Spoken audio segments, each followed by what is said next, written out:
Olá, sejam muito bem-vindos ao SaúdeCast, podcast realizado pelos alunos da professora Raíssa Castro, da Faculdade Facimp White. O quadro de hoje tratará sobre a doença de Parkinson. Tendo sido descoberta em 1817 pelo então doutor James Parkinson, trata-se de um transtorno neurodegenerativo de caráter progressivo. Ainda pode ser definida como uma doença de envolvimento predominantemente motor e, em alguns casos, pode levar à incapacidade física significativa. Venha assistir, este episódio é para você que deseja aprender ainda mais sobre essa patologia e aprimorar os seus conhecimentos.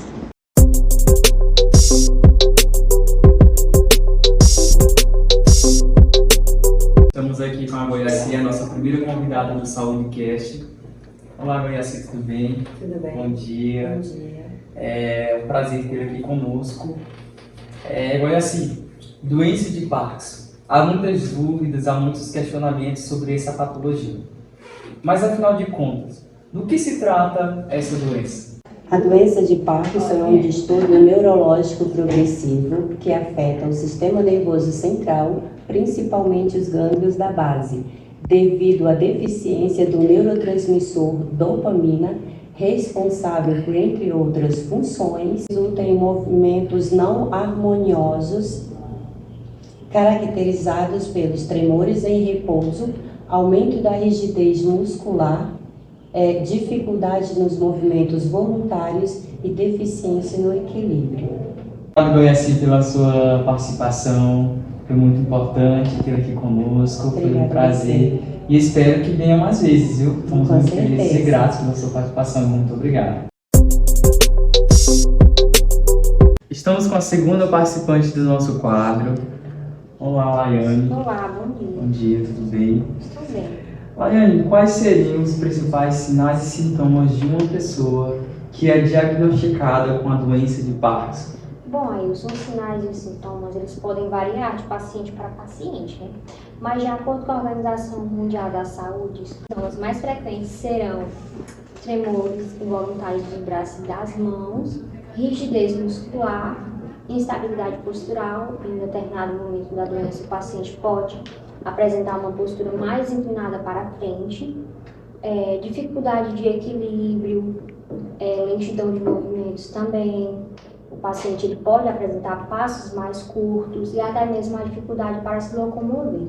Também tem a perda de paladar e de olfato, os distúrbios de sono, como a insônia, a constipação intestinal e até mesmo os transtornos psicológicos, como a ansiedade e a depressão. É importante também saber que cada organismo ele reage de uma forma, dependendo da patologia que está instalada ali. Por exemplo, um paciente acometido pelo Parkinson, se ele apresentar instabilidade postural, em um determinado avanço da doença, o paciente ele pode apresentar uma postura mais inclinada para a frente, dificuldade de equilíbrio, a lentidão de movimentos, ele pode apresentar passos mais curtos e até mesmo dificuldade para se locomover. Também tem a perda de olfato e paladar, os distúrbios de sono, como a insônia, a constipação intestinal, e aí, em alguns casos, até mesmo transtornos psicológicos, como a ansiedade e a depressão. É importante também saber que cada organismo ele reage de uma forma, dependendo da patologia que está instalada ali. Por exemplo, se um paciente acometido pelo Parkinson ele apresentar perda de olfato e paladar, não significa que todos os outros pacientes também apresentarão perda de olfato e paladar. Esse é um exemplo das variações que eu mencionei anteriormente. Muito obrigado pela sua participação. Foi um prazer recebê-la aqui em nosso quadro SaúdeCast. Estamos com mais uma convidada. Olá, Ceci, tudo bem? Tudo bem, Elis. É um prazer recebê-la aqui em nosso podcast. Ceci, dados do site ProSaúde apontam que até o ano de 2026, cerca de 600 mil pessoas poderão ser diagnosticadas com a doença de Parkinson. Aponte para nós, fale para aqueles que estão nos ouvindo, quais seriam as principais causas que poderiam contribuir para esse acontecimento? Bom, Elis, primeiramente queria te agradecer, pelo seu convite. A doença de Parkinson ela não tem uma causa definida, ela pode ser multifatorial. Uma série de fatores combinados contribui para que a doença se estabeleça.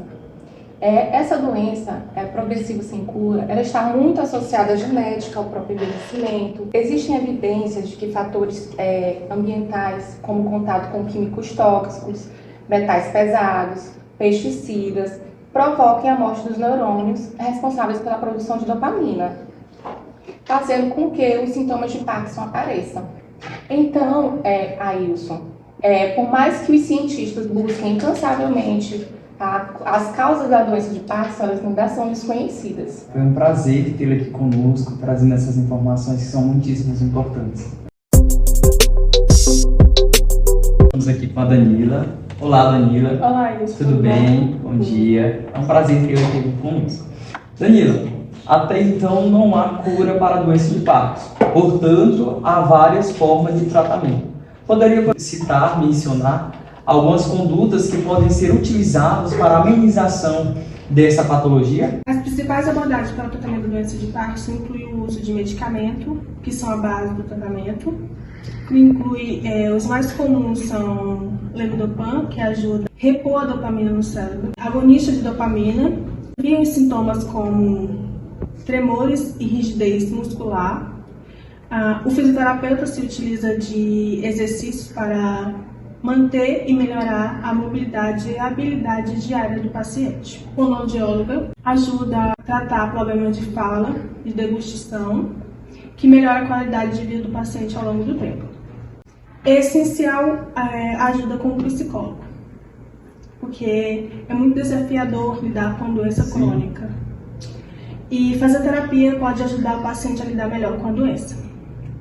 Em casos mais graves, se utiliza a estimulação cerebral profunda, a BDS, que consiste em uma cirurgia que implanta eletrodos no cérebro para controlar os sintomas. Gostaria de lembrar também a isso que o tratamento é altamente personalizado, que evolui com o tempo, à medida que a condição do paciente muda.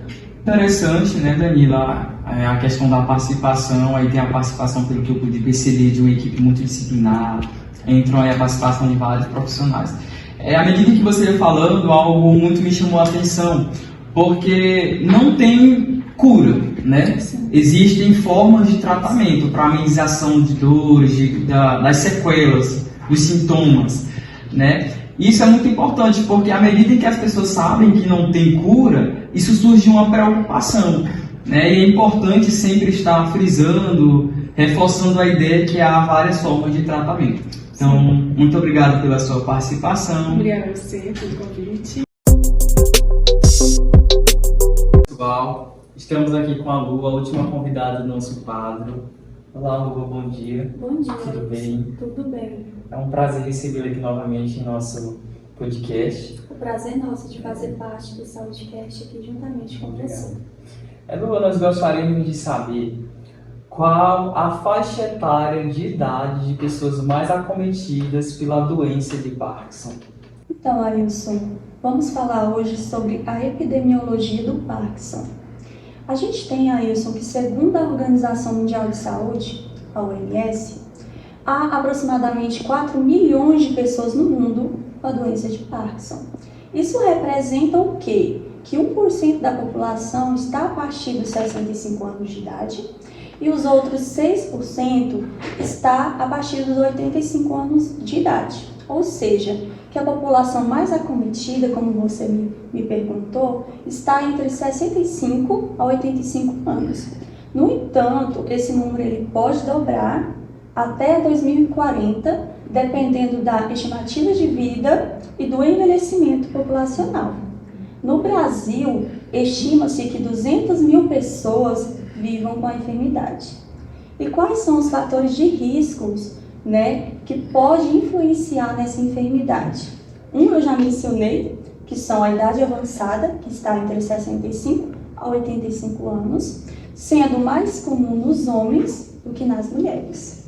Outro fator seria o estilo de vida, Ailson, porque a gente sabe que as pessoas têm adotado um estilo de vida com hábitos de cigarro, consumo de álcool de forma excessiva, fazendo essas pessoas ficarem mais expostas aos riscos da doença de Parkinson, tá? Pois as substâncias que estão presentes no cigarro, elas aceleram o envelhecimento celular e o consumo de álcool de forma excessiva causa uma alteração no funcionamento das enzimas, né, fazendo com que os órgãos não funcionem de forma adequada no corpo. Tá? E para as pessoas que já possuem a enfermidade, o que elas podem estar fazendo para se prevenir em relação ao estilo de vida? Elas podem estar adotando uma dieta equilibrada, elas têm que respeitar o período de descanso, tá? E procurar evitar o estresse. Esses são fatores muito importantes. Então, é muito importante essa informação que você traz, porque as pessoas na sociedade têm a ideia de que unicamente pessoas mais avançadas, a partir de 60 anos, podem ser diagnosticadas com a doença de Parkinson, quando na verdade, embora seja um número menor, né, ainda assim as pessoas abaixo dessa idade, dessa faixa etária de idade, podem ser diagnosticadas, não é isso? Isso mesmo, Alisson. Pois muito obrigado pela sua participação e aqui encerramos o nosso quadro SaúdeCast.